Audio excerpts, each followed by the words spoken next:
I got so much motherfucking design on right now. Bring it down, bring it down, make it clap. I got 3 old thoughts, new block, bitches on my line, and you know. Assalamualaikum warahmatullahi wabarakatuh. Perkenalkan, nama saya Muhammad Anugrah Maulid Nal Pramilus, NIM 0401113823289194. Saya berasal dari Fakultas Kedokteran, Program Studi Pendidikan Dokter, Universitas Sriwijaya. Saya berasal dari kelas Beta 2023 dan kelas MKDUC. Pada kesempatan kali ini, saya akan menjelaskan tentang permasalahan bahasa Indonesia yang terjadi di Indonesia. Menurut saya, permasalahan bahasa Indonesia saat ini yaitu penggunaan bahasa gaul. Bahasa gaul merupakan bahasa yang menyimpang dari bahasa Indonesia yang baik dan benar, yang sifatnya non-formal dan tidak konsisten.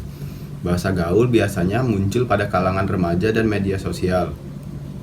Bahasa gaul adalah bahasa musiman yang sewaktu-waktu akan hilang atau lenyap jika tidak terkenal lagi. Bahasa gaul dapat meningkat seiring waktu yang dipengaruhi oleh sosial media dan lingkungan pergaulan. Hal ini menyebabkan makin maraknya bahasa gaul di kalangan remaja. Berikut faktor-faktor pendukung maraknya bahasa gaul di kalangan remaja. Yang pertama, adanya bahasa gaul akan ditandai dengan menjamurnya internet dan situs jaringan sosial yang berdampak signifikan terhadap penggunaan bahasa gaul. Yang kedua yaitu pengaruh lingkungan.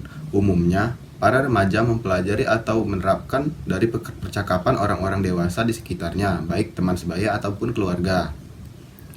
Lalu yang ketiga, peran media, yang antara lain yang pertama adalah media elektronik yang menggunakan istilah gaul dalam film-film, khususnya film remaja dan iklan. Lalu media cetak, misalnya yang ada dalam cerpen atau novel merupakan karya sastra remaja yang umumnya menggunakan bahasa gaul. Adapun yang keempat yaitu dampak dari pembangunan dan perkembangan zaman itu sendiri atau modernisasi, di mana segala hal yang ada di lingkungan kita harus selalu mengikuti yang baru. Salah satu dampak dari modernisasi adalah cara bertutur kata. Dengan adanya penggunaan bahasa gaul ini memberikan pengaruh dan dampak bagi remaja dan juga terhadap perkembangan bahasa Indonesia itu sendiri. Pengaruh bahasa gaul terhadap bahasa Indonesia merupakan sebagai berikut. Yang pertama, eksistensi bahasa Indonesia terancam terpinggirkan oleh bahasa gaul.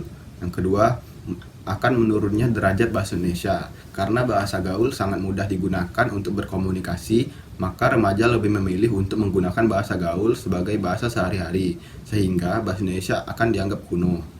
Yang ketiga, menyebabkan punahnya bahasa Indonesia. Maraknya penggunaan bahasa gaul ini pertanda bahwa semakin buruknya kemampuan berbahasa generasi muda zaman sekarang, sehingga tidak dapat dipungkiri bahwa suatu saat bahasa Indonesia bisa hilang dikarenakan tergeser oleh bahasa gaul.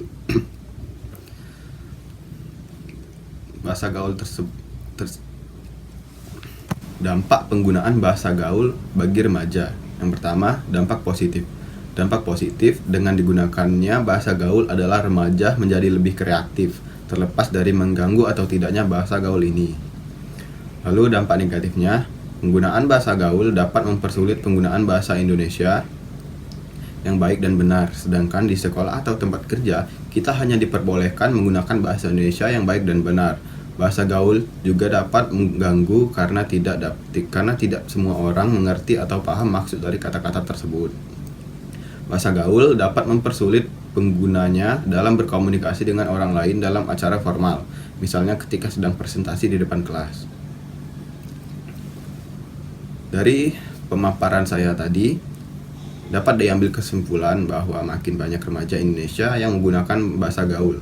Istilah-istilah bahasa dalam komunikasi sehari-hari adalah bentuk penyimpangan dari penggunaan bahasa Indonesia yang baik dan benar. Hal ini dapat berpengaruh terhadap pertumbuhan dan perkembangan bangsa Indonesia. Kita boleh saja menggunakan bahasa gaul, akan tetapi jangan lupa untuk mengembangkan penggunaan bahasa Indonesia kita yang baik dan benar. Karena tidak semua orang yang berkomunikasi dengan kita mengerti atau memahami maksud dari kata-kata bahasa gaul. Penggunaan bahasa Indonesia yang baik dan benar juga dapat membantu kita berkomunikasi di sekolah atau di kantor yang sifatnya formal. Mungkin itu saja yang dapat saya sampaikan saat ini. Terima kasih atas perhatiannya. Saya ucapkan wassalamualaikum warahmatullahi wabarakatuh.